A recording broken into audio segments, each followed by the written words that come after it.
Welcome to Village Church. Glad you are joining us today. My name is Zach. I'm the lead pastor here of Village Online, and I'm joined by Kristen Maynard. I'm so excited to be here with you, Zach. Yeah. Okay, so Michael Chinchilla is preaching today. I'm very excited, but he gave us a little teaser of what's happening. He says he's going to talk about how he proposed to his wife, Alicia. Ooh, romantic. Yes, so I was thinking about this. Zach, can you tell us how you proposed to Lauren? Me? Yes. Oh my goodness. I have to think about this for a second. It was a few years ago. Well, I did it on her birthday. I tried to mask the date day of it by saying, like, it's your birthday, we'll do something fun. Okay. And then in the greater Vancouver area, we went to Squamish and we took the sea to sky gondola up, and then we went on a hike.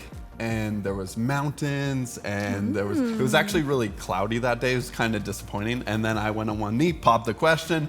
She said yes, obviously, and it was perfect, romantic. Aw, it was perfect, he says. Wow. And was she expecting it, or did she know? Here's the thing. I feel like girls, you usually say, I knew he was going to ask the question. It's but true.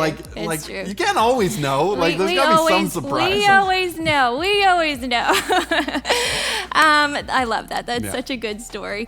So where are we transitioning? Oh, prayer. Yes. So you know what? Prayer, we have an online URL, www.thisisvillagechurch.com/online prayer. Did you know there's 3 things you can do here? 1, you can submit prayer requests. 2, did you know we have online prayer time on Sundays every Sunday morning at 8:15 a.m.? You can join Zach, the team. We're all there, whoever's available, to pray. So make sure you find that on that link. And then also the last one is if you want to join our prayer team. So to actually pray for others throughout the week. I think that's a really important part that we value here on our online site. Yeah, prayer is so important. Just a couple weeks ago, we had our day of prayer and fasting. And we make that a day, but we want to be a church that always prays. Right. And so that's why we have all these things you can get involved with. So we are a church that is praying. Along with that, we are starting something really exciting, Freedom Session. And we have already done a lot of sign-ups. We are looking for 2 more male facilitators because we have a wait list of people that want to take it and we don't have enough room. So maybe that is you. If you are part of Village Church, if you feel like you have been Christian for a while, even if you haven't done Freedom Session before, we would still love to talk with you and see if this is a good opportunity for you to serve. And along with that, if you want to join on the wait list to sign up as a participant, you can do that as well. For all that information, go to thisisvillagechurch.com/FSonline. Yeah. And with that, let's head into the rest of the service.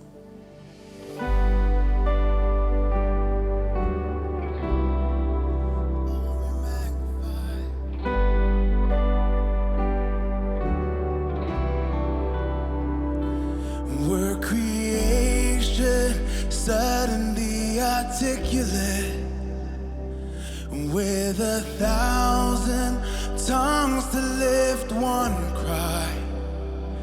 And then from north to south and east to west, we'd hear Christ be magnified.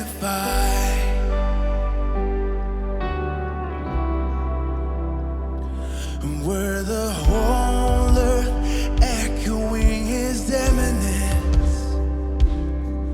His name would burst from sea and sky. From rivers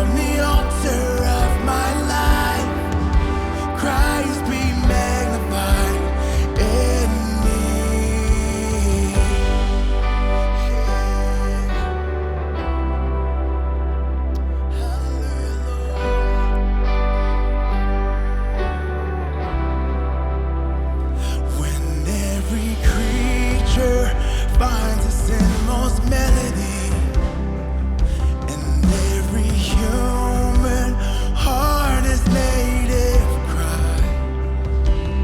Then in would enraptured hymn of praise, we'll sing Christ be magnified. Yeah.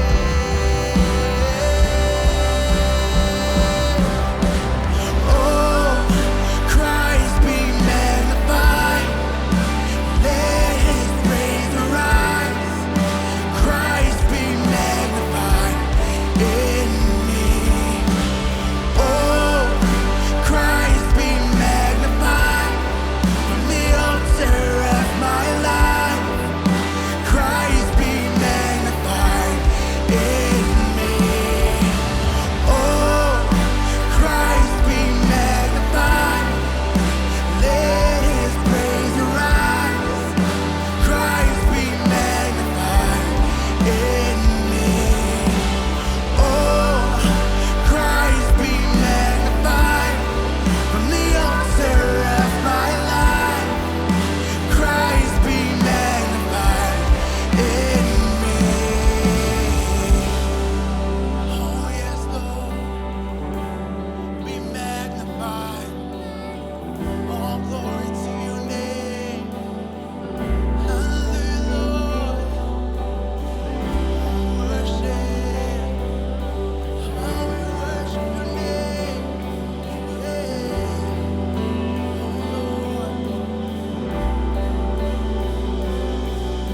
I won't bow to idols.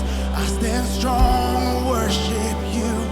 And if it puts me in the fire, I'll rejoice 'cause you're there too. I won't be formed by feelings. I hold fast to what is true. And if the cross brings transformation, then I'll be crucified with you. 'Cause death is just a doorway into resurrection life. If I join you in your suffering, then I'll join you when you rise. And when you return in glory with all the angels and the saints, my heart will still be singing, and my song will be the same. Oh, Christ be magnified. Let his praise arise. Christ be magnified in me.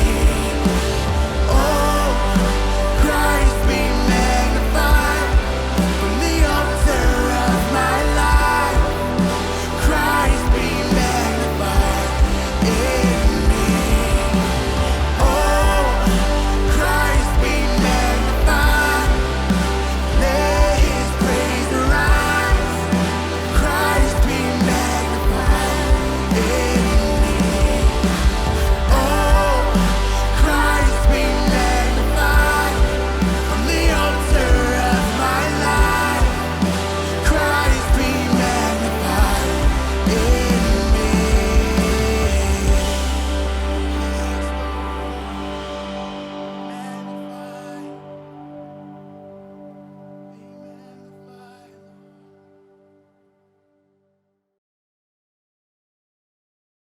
Hello, everybody. How are we doing this morning?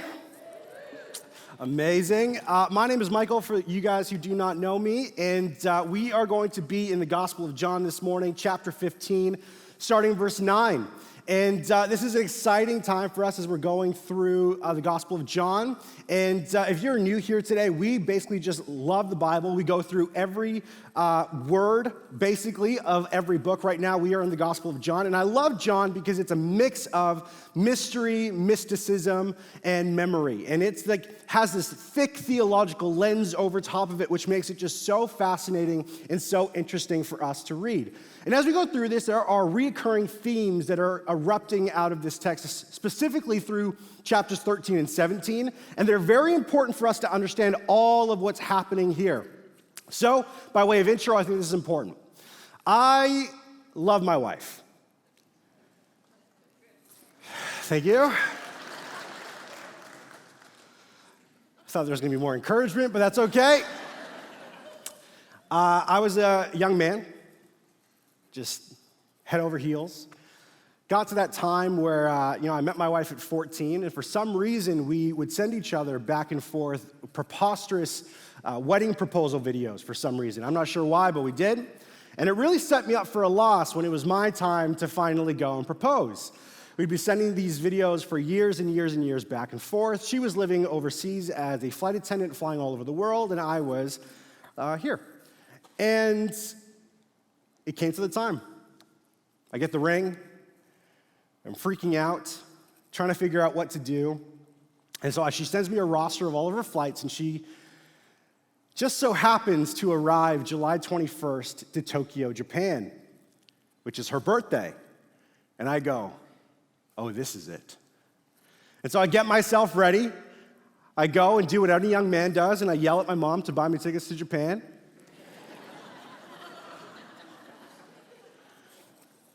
She does it because she loves me.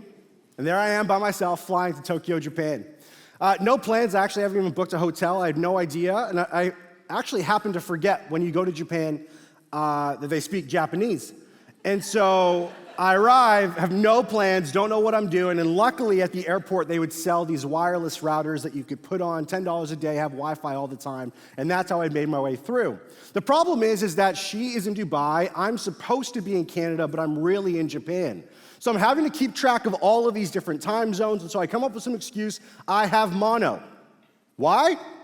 I have no idea. I've never had mono. I don't know what that means. But I said it, and I just knew it made you sleep a lot. So I was like, hey, I'm sleepy. So she arrives, she gets there, and this is like, I'm playing 4D chess on this proposal, right? And so I send her a text message on the iMessage because I know that as soon as she gets into Wi-Fi, the little check mark will change and it'll say kind of delivered. And then I know the game is on. So I'm texting my friend Anna, and she's like, how's it going? I'm like, great, blah, blah, blah, whatever. And she's like, has she arrived yet? And the problem is that when I had sent, my now wife that text, you close your phone and you open it up, and then the notification of my friend Anna comes on, and this problem happens with the iPhone where you click that notification, but it goes back to the previous conversation you were just in. So now I text the woman I'm about to propose to. I'm waiting outside of her hotel. She's just about to arrive. So I've flown from Canada all the way to Tokyo, okay? And I've just screwed this up. So I'm freaking out. I'm like, oh my goodness, I did not just do that. And so I sit there, I'm thinking, what do I do? I then proceed to probably send my now wife 1,000 text messages. J, X, Y, 2, 2, 2, 2, 2, 2, 2, L, L, L, L, L, hi. Like 7, just so it would flood her phone to the point where she would not ever think about scrolling all the way to the bottom, right? And so you can imagine when she gets into her hotel and she goes, what? Right? Like just chaotic texting.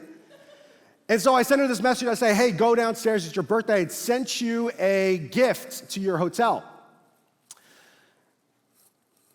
I was the gift. You get it? That's so cool. And she comes downstairs, this like beautiful kind of hotel ballroom space or whatever, and there I am, and I get down on one knee, and she has no idea what I'm saying. She doesn't care. She's thinking about what dress am I gonna wear, where am I gonna get married, Just totally just glazed over eyes, and I've been practicing this sucker for a while. She gave me nothing. And she's just like, yes, like urgently gets me up. And then as a celebration, I then took her to Tokyo Disneyland, right? Which is like amazing. She goes there and it's also special. The question is, why would I go through all of this? The chaos of going from Canada to Japan, to going through all of these different treks, going through all these like different trials and obstacles. Why would I do any of these things? The reason why I would do any of this is because of one word that dominates you and your life. Every decision, every thought, every idea, every action is all dominated by one word, and that word is love.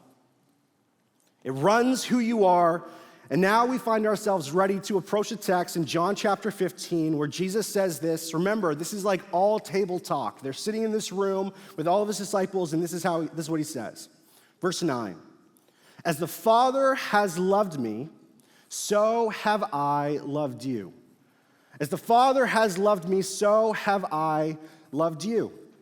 And the reason why this is so important is because love and its definition will change everything about you.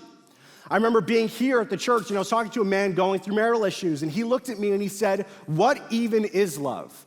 Like, I know what love is, but I guess just really when you're getting through it, it becomes difficult to discern. And isn't that so true that so many lives have gone away, have gone adrift because of their trying to find the definition of exactly what this is? It's the question that we all want answered. It's man's deepest longing. What is love anyways? Love is not something that just mysteriously takes you over. It's not something that you fall into. It's something that you do.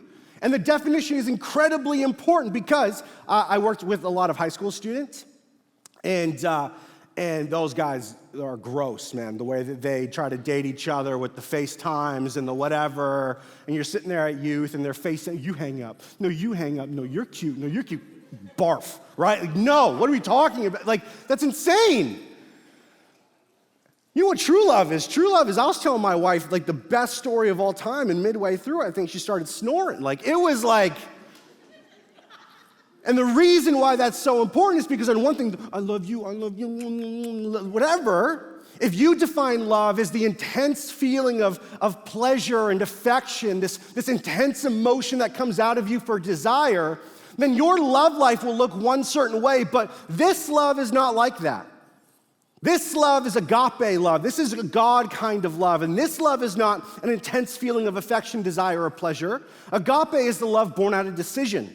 It's the result of a choice. It's not ignited by the loneliness or the goodness of the other. Agape is energized by an act of the will. Agape is decision love. And this is the love with which God loves us. A simple definition for us is that love is a settled purpose to act in a way that brings about the well-being for another, regardless of their response. Love defines everything that we do, and this is not just for the Christian. This word is used a bit differently, but look at how the humanist Jeremy Bentham, an English philosopher who he created his own axiom of human morality, and this is what he says. This is how he defines morality. It is the greatest happiness of the greatest number that is the measure of right and wrong. And so you think, if this is how he defines what is right and what is wrong, this is the basis of what he believes. This is what drives every decision. But no. There is one layer deeper. There is a basement to this thought, and this is what he writes. Is there one of these in my pages in which love of humankind for a moment has been forgotten? Show it to me, and this hand shall be the first to tear it out. The foundation of him defining what is right or wrong, morality for all human beings, is still being driven by love, and he's not even a Christian. You see these kind of gray characters in movies, everyone is driven by their love. Think of the great villain Thanos in all of these Marvel movies, who wants to wipe out half of the universe. Why? Because he thinks it's the greatest flourishing for the most amount of people, driven by what he thinks is a loving action. And what you notice is that people on the opposite side of politics, people on the opposite sides of social justice issues, all are being oriented by their highest love. Everyone operates from their loves. So how does Jesus go about trying to change that within us? Well, the difference between you and I is that you and I cannot say that we are, as an identity statement, love. But God does. And the Father takes all of the core of his identity and throws it towards Jesus. And the beauty of us is that Jesus takes the very core of his identity and then goes and sends it towards us. And this begins to get the ball moving of us changing our highest affections and him truly having us. And then listen to what it says, abide in my love, or remain in my love. If you keep my commandments, you will abide in my love, just as I have kept my Father's commandments and abide in his love. Abide, it's to remain, it's to stay in position. I played a lot of volleyball growing up, and in ninth grade, I was the kind of person who would just like run everywhere. My arms were swinging everywhere. I'd dive for balls just because it looked cool, whatever. I remember one time my coach, he grabs me by the shoulders and he goes, when the person is swinging from over here, and he grabbed me by the shoulders and he says, I need you to go right here. I need you to go from here to right here and just stay there and watch what happens. And I'm going, what does this guy know? I'm amazing, right? So I listen to him, and the ball's about to get swung, and I go from here, and I move over, and I get here. And the ball comes directly at me. And I pass it. And I look like incredible. His instruction is, go from here to here. This is my command to you. Go from here to here and stay put and reap the rewards of listening to my commands. This is what he's saying. Stay put, stay here. And I love the image of this. Remain, abide. It's not about getting in. It's about staying in something. And that is so important for us as we think about this. As Jesus is talking in this context, even for me, I think about, why does he get into this language? Abide in my love, abide in my love, abide in my love. Why does he get that? Stay put, stay here. Why does he go through this? Remember the context. We're at a dinner table. All these people are around the table. This is table talk conversation for the last couple chapters. But at the very beginning of this dinner, something happened that profoundly shifted the mood and makes Jesus go and say this. Look at what it says in chapter 13. After saying these things, Jesus was troubled in his spirit and testified, "Truly, truly, I say to you, one of you will betray me." Jesus answered, "It is he to whom I will give this morsel of bread when I have dipped it." So when he had dipped the morsel, he gave it to Judas, the son of Simon Iscariot. Then after he had taken the morsel, Satan entered into him. Jesus said to him, "What you are going to do, do quickly." So after receiving the morsel of bread, he immediately went out, and it was night. I find it so interesting that one of Jesus' best friends betrays him and leaves, and then he goes into a whole spiel. Stay here. Stay here.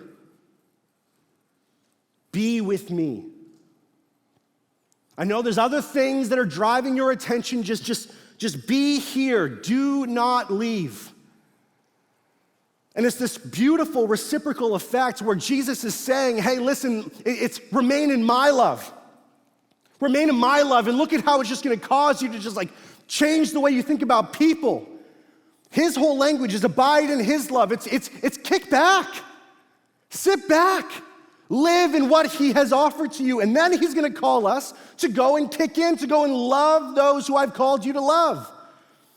I don't know if this is the same case for you, but as a little kid, when you start learning about like the world, there are so many mind-blowing things, aren't there? One of the ones I loved is you're sitting down, everyone's on the carpet or whatever, and they're teaching you about leaves and trees, and they're talking about you as a human being, and they say, you know what's so crazy is that you as a human being, you breathe out oxygen, or you breathe in oxygen, almost there, breathe in oxygen, you breathe out carbon dioxide, and then on the other half of this, you got some trees. And the trees take in carbon dioxide and send out oxygen. And it's this beautiful reciprocal cycle that keeps going back and forth. You breathe in life, you breathe out life. You breathe in life, you breathe out life. And there is no more helpful illustration in the Christian life than that. Hey, breathe in is love. Kick back, just understand that life is being given to you and it is not yours. And then now what you gotta do, you gotta breathe out that exact same life. Sit in my love so that you can go out and love. This is his whole bit. Remain in my love. Stay put here. That's why this is so important. This is my joy. It's my commandment that you love one another as I love you. Go and sit in my love so that you can go and love one another. And look at this. These things I've spoken to you, that in my joy may be in you and that your joy may be full. And I don't think we see the implication of all of Jesus' words as joy. For some of you who are new here, maybe you think that Jesus' words is all about behavior modification. It's stopping you from gambling or cussing or treating your wife better or treating your kids better. That's the point of Jesus' words. Maybe for some of you, you're a little bit more cynical and you say the only reason why Jesus says anything to us is because he wants a certain level of control or power over us with every aspect of our life. And maybe that's what you think the goal is. Jesus pushes all of that back by saying, the reason why I say these things, that my joy may be in you. That my joy may be in you. Isn't it unbelievable? The whole purpose as to why we're having this dinner and why I'm talking about all the things that I'm talking about is because I want you to have joy. The joy that is stubborn, the joy that is relentless, the joy that, as Karl Barth says, and I love this, joy is the defiant nevertheless. Regardless of what's going on, it's the thing that keeps you rooted because you know where you are at. This right now is a very weird season of my life. And listen, I am not the master of all of this. I'm not like the most holy person on the planet. I don't have all of this thing aced. I'm a young man trying to follow Jesus, just like hopefully you here in the room. I don't have this all figured out. This is a weird season for me. I shared with you a little bit ago that me and my wife have been going for years of infertility. This marks the 1-year anniversary this week of us trying to do this procedure called IVF. It's a very expensive procedure, trying to just do all that is medically possible to make your body react in such a way that it creates a child. And you can imagine, we've gone through all these procedures. There's IUI, it's a different procedure. There's IVF, and IVF was always kind of the light at the end of the tunnel where it's like, we don't really think these other things are gonna work, but this one is going to be the one that works.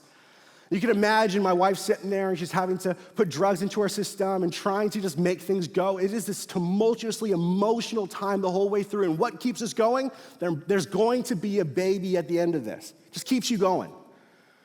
So that we are month after month trying to go through this procedure. We finally get to the end. And as we get to this process of like, this is the moment, the doctor informs us that you have 2 of these that are functioning and it might not actually get there. Like right when we're there in the hospital bed.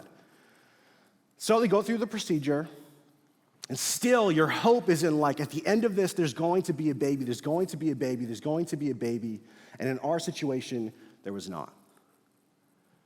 In fact, in IVF, what happens is that your eggs, you have a certain amount of eggs, you freeze those eggs, and then you can use them to do the procedure over and over again, and for us, there was nothing. No baby, no backup plan, no eggs. And you look at that situation, and you think, that is horrible. I think what we've come to understand is something really important. Joy is deeper than happiness and richer than pleasure. Joy is what reminds you of where your home is. It's that at-homeness in the soul. And what we came to the conclusion of, and I really want you to hear this, with all the things, maybe not this particular situation, but all of the things going on. Not having a child does not change where I find my home.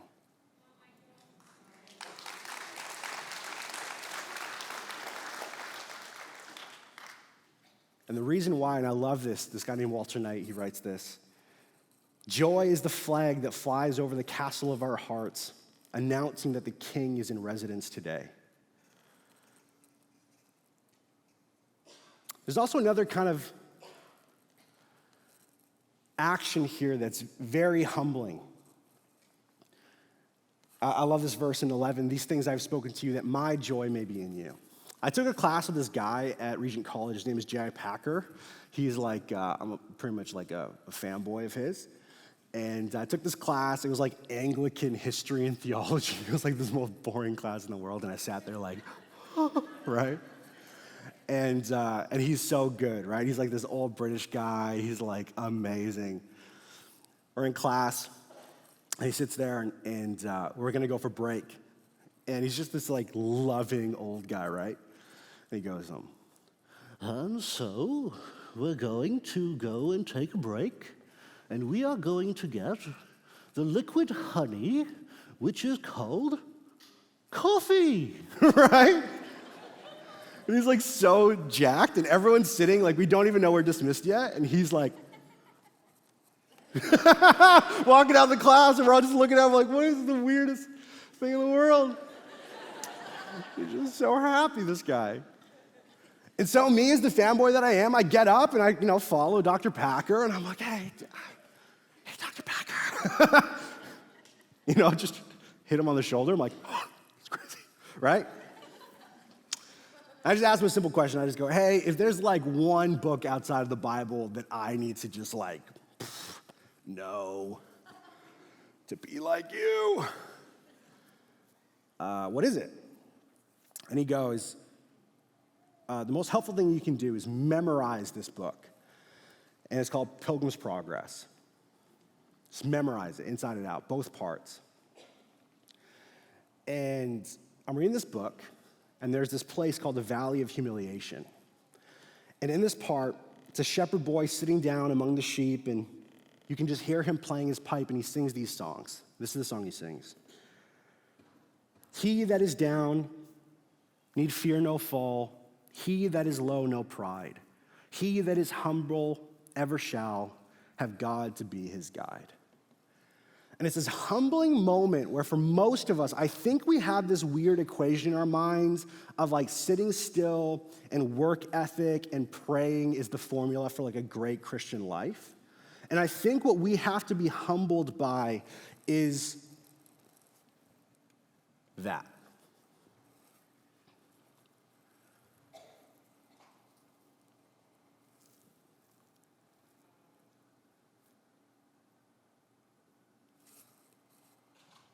This joy isn't even yours.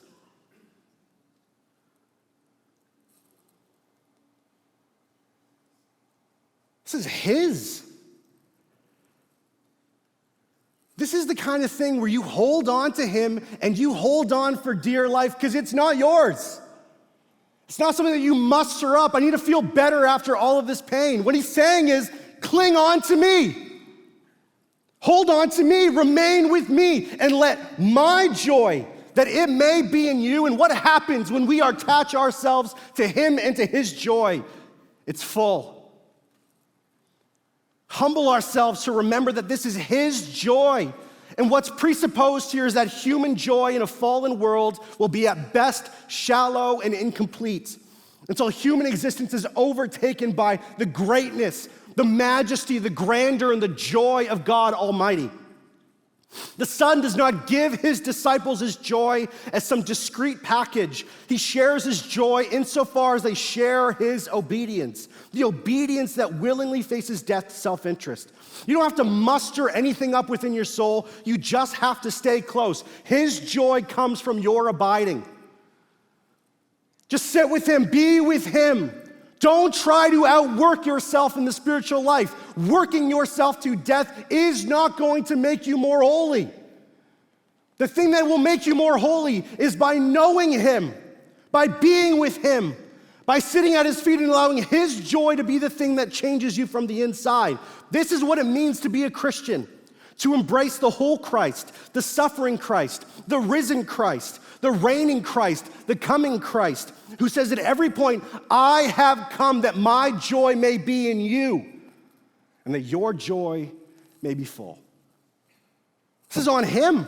This is what he has to offer to us. And then he gives us this beautiful description here in 13. Greater love has no one than this, that someone laid down his life for his friends. You are my friends if you do what I command you. Imagine this, the context. His friend has just left him. And this is challenging for us, but what does this really mean for us to be friends with God? Here is a quick theology of friendship. Proverbs 18:24. A man of many companions may come to ruin, but there is a friend who sticks closer than a brother. Proverbs 27:9. Oil and perfume make the heart glad, and the sweetness of a friend comes from his earnest counsel. See, back in those days, this sweetness, you couldn't just like make something sweet. You had to go and find something sweet in order to make whatever it is that you were making sweet. Sweetness in this time is not something that you make. Sweetness is something that you discover. And the same is true of a friend. A friend is not someone that you make. A friend is someone that you discover. A lot of this is coming from Ralph Waldo Emerson and C.S. Lewis, and I love their thoughts and how they kind of go about this. The typical expression of opening friendship would be something like this. What? You too? I thought I was the only one. Lovers talk about their relationship, but you never do that with a friend. Friends are absorbed in some kind of a common interest. So think about college. You had college friends, and maybe for that season you shared all the same classes, and You were with them. As soon as that common affinity was gone, your relationship was over. High school, if you shared the same amount of classes with someone, they were a friend for that season, but as soon as the affinity left, all of a sudden your relationship went as well. A friend is someone who discovered you. A friendship brings something into your life that romance cannot bring, siblings cannot bring, that parents cannot bring. See, without erotic love, you wouldn't exist. Without family love, you would not grow. Without neighborly love, you would not be protected. This is something very different. This is how C.S. Lewis says it. This love essentially ignores not only our physical bodies, but the whole embodiment which consists of our family, job, past, and connections. At home, besides being Peter or Jane, we also bear a general character, husband or wife, brother or sister, chef, colleague, or subordinate. Not among our friends. It is an affair of disentangled or stripped minds. Listen to this. Romantic love will have naked bodies, but true friendship will have naked personalities. Ralph Waldo Emerson says, I do not wish to treat friendships daintily, but with the roughest courage. When they are real, they are not glass threads or frostwork, but the solidest things we know. Friendship is based on a common affinity or desire. Now, think about this within the context of what he just said. Greater love has no one than this, that someone lay down his life for his friends. And then what does he say? You are my friends. If. This is the big word here. And this is why it's so important when it comes to friendship. This is the last thing about friendship. Friendship does not ask, do you love me? As much as it asks, do you see the same truth? Friendship does not ask, do you love me? As much as it does, do you see the same truth? What is that truth? What is that common affinity? Well, for Jesus, he understands that if you build your friendship on anything other than something that is lasting, that friendship can deteriorate and go away. Which is why for him, he says, all of who we are, the common affinity, desire, the thing that brings us together, can only be with something that is everlasting forever. The thing that is your common truth and my common truth is him. He's the one that keeps us together with him. It's understanding the truth of him. And the test of this friendship is that you love him, is that knowing him, you are going to listen to what he says, because with that, you reap the ultimate rewards of having his joy in your life. This is what causes us to understand this. Look at verse 13. Greater love has no one than this, that someone may lay down his life for his friends. I love how Charles Spurgeon, the great preacher, says, now the death of Christ was the greatest possible display of love of God to men. Never forget that it was not merely infinite justice that blazed forth from the cross, but also infinite affection too. This is so countercultural to so many religions. You know, there's so many Eastern religions says that God is beyond emotion. There actually is no way that you can get close to him. He's beyond grief, he's beyond tears, he's beyond any affection at all. But the question is, if he's beyond those things, then he has to at the same time be beyond friendship. It doesn't sound like a very good God to me. The ancient Greeks would say that God is apatheia. It's where we get our word apathy from, meaning God is not capable of relationship. He's not capable of emotion. But what Jesus is saying is something very, very different. He surpasses all of the expectation of the gods of the Eastern world, and he says, I have more to offer. Friendship is something that I have to give you if you see the same truth, but that truth is only found in me, is what he says. Greater love has none than this, to lay down one's life for their friends. And the love of Jesus is always great. But it seems like there are degrees of love, which is what he's talking about. I don't know about you, but when I think about Jesus kind of creating everything that is, it seems kind of loving, but it's not the greatest. I think about God becoming flesh, like becoming a human being, just humbling himself down to the point of a servant. That is so amazingly loving, but it is not the greatest love. I think about God himself hiding in obscurity for 30 years in a random town and village without making a big scene and not getting all the attention. I find that is like a great amount of love, but it is not the greatest love. I think about Moses walking up to the burning bush and he sees this sacred fire in front of him, God's actual embodiment. And that embodiment in Jesus is hidden in a carpenter's store. That is great love, but it is not the greatest. I think of God himself healing people as he walked around towns and villages. That is great love, but it is not the greatest. It's him calling these disciples, this ragtag group of friends, and bringing him alongside of himself. That is great love, but it is not the greatest. It's him training those disciples and qualifying them for the work that he is going to have them do. And it's great love, but it is not the greatest.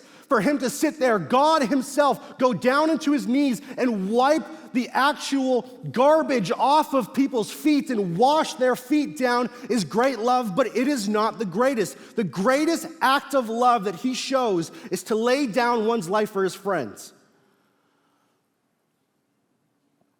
I love this. This one writer says, the eternal divine love reached its complete and unsurpassable expression in the death of Christ, which was at the same time the death of a man for his friends. And we hear this language, someone laid down his life for his friends, and you go, that's the greatest amount of love? I feel like I could do that. We kind of diminish this. Maybe you've had that thought. I've had that thought. What's the big deal? Someone giving their life for someone else? I could probably do that if that was my wife or my children's or a really good friend. Like I would jump in front of the bullet for them. I would push them outside of the way of the train. I would do all of those things. But here is what you're missing. One great moment of heroic action does not mean this for Jesus. One great moment where you put yourself aside and you jump into the way to save somebody else's life is not what this is. If you think that God knows everything that will occur, that Jesus from eternity past knew that this was his outcome, you see how different this becomes? Every waking moment, every minute, every hour, every year from eternity past, he sees this in front of him and does not sway from this direction. He looks it down the barrel and he keeps trudging and walking forward. This is not one act of heroic courage in someone's life. This is an eternity past worth of moments where he stares this down and says, I'm going to do this for you anyways. There's these great stories. There's one in Belgium of a man who worked at a train station, and there was these two trains that were coming together, and the lock that basically diverted both of the trains was locked, and so he had to jump down onto the rails and hold himself down and tie the knot to a place where all of a sudden the two trains would pass by, and he was underneath the trains the whole time as he was pushing them together. And two trains of people survived that moment because he willingly put his life to the line to lie down under the tracks. Imagine the brakes going past his face, possible death amongst him, and he saved both of those things. And there's something within us that looks at that and goes, that is just absolutely miraculous. Like that is so incredible. And something wells up inside of us. That is not this. Jesus dying does not well up these good affections within us. It creates something that was not there. It does not keep people alive. It makes people alive. That's the difference. He changes the game for every single one of us who sits there and goes, I could have done this. Do you understand that the people that he died for were the people that betrayed him? The very friends that he called were the ones that ran away? That he was beaten and brutalized, he was humiliated in front of everyone, ripped of all of his clothing, he was battered and bruised, he was hung on a Roman cross, numbered with all of the criminals. This is not the same thing.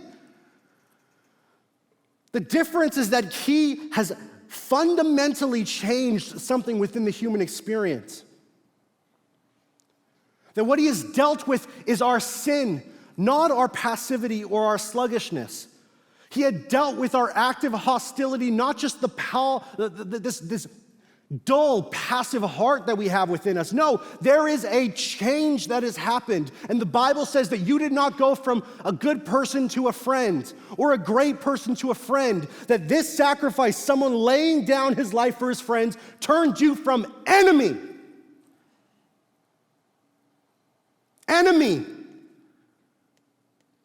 to friend. And we hold on to the last rag of self-respect in every way. No, I could. He just demands all of you.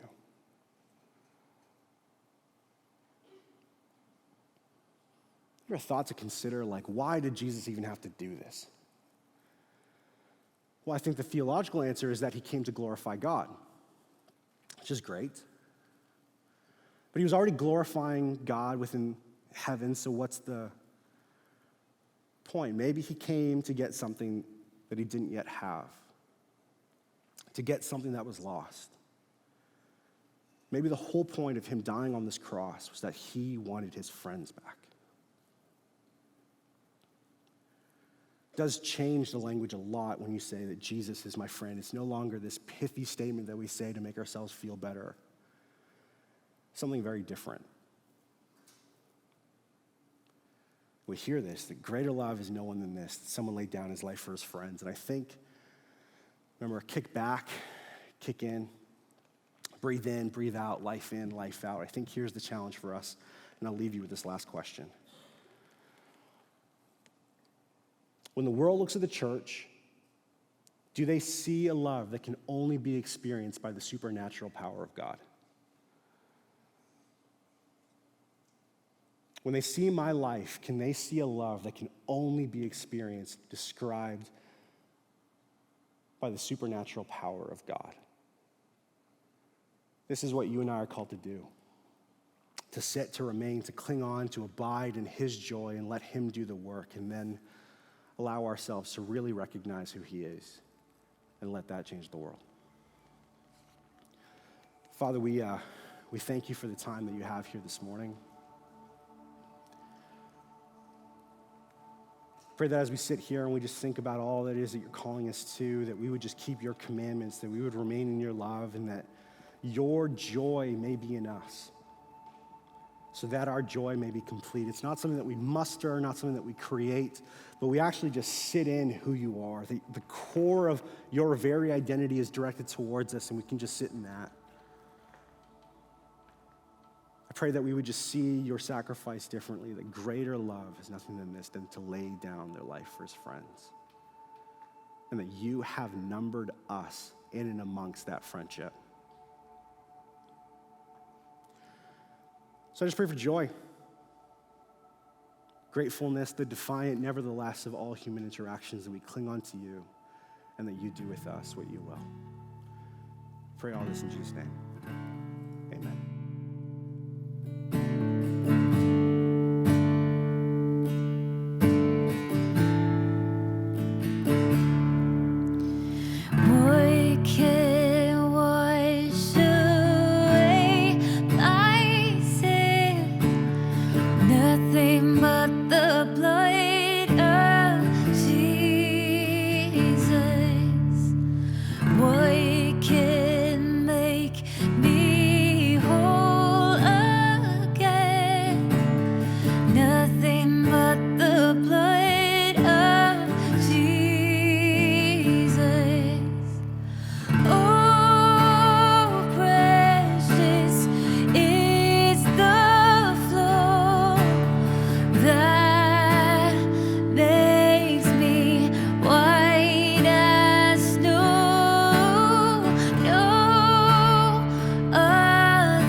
blood of Jesus.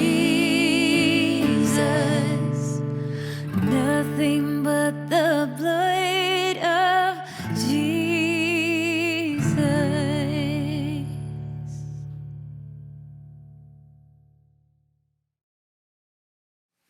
What powerful words. Nothing but the blood of Jesus. Isn't that so true? That nothing compares to Jesus. And I love Michael's message today because that's what he was saying. There's all these examples in life that we see that are powerful. Even I love that story with the guy who saved the 2 trains of people by sacrificing himself. But that doesn't compare to the love of Jesus. I think we see this so much in our world, right? We see examples of sacrificial love, but that doesn't compare to Jesus' sacrifice that gives us new life in him. The image that sticks with me too is the volleyball example of how he's saying like, abide in me, just remain in me. And so I think like, how do we take that into our week? Like in the busyness and like so much going on in life, how do we remind ourselves to just abide? How do we do this? And so I'm thinking like maybe my schedule, maybe I bring up my calendar, like remind myself, reminders of how to abide in his love. And then I think it comes in really practical things too, like when we wake up in the morning or we're reading and then even a tangible thing for us here at Village Church too, like how to, like even giving, like that's a practical way of loving and abiding in him. All our things point to him. Everything we have points to him. So. Yeah, I think that's exactly right. Like we need to be serving, we need to be giving. And giving is a tough one because we actually have to relinquish control. We have control of our money, but then we give it away and say, now you have control. And that's faith in God to say, you are bigger, you are better. I'm giving you my whole life. I'm giving you everything I have. And that's why we see giving as not just, needing finances to do stuff. That's true, but it is an act of faithfulness towards God. And I'd encourage you to prayerfully consider what that means for you and your family. If you want to give, you can go to thisisvillagechurch.com/give, or the easiest way is just text Village Church to 77977. And with all that, we hope you have a great week. We will see you next time.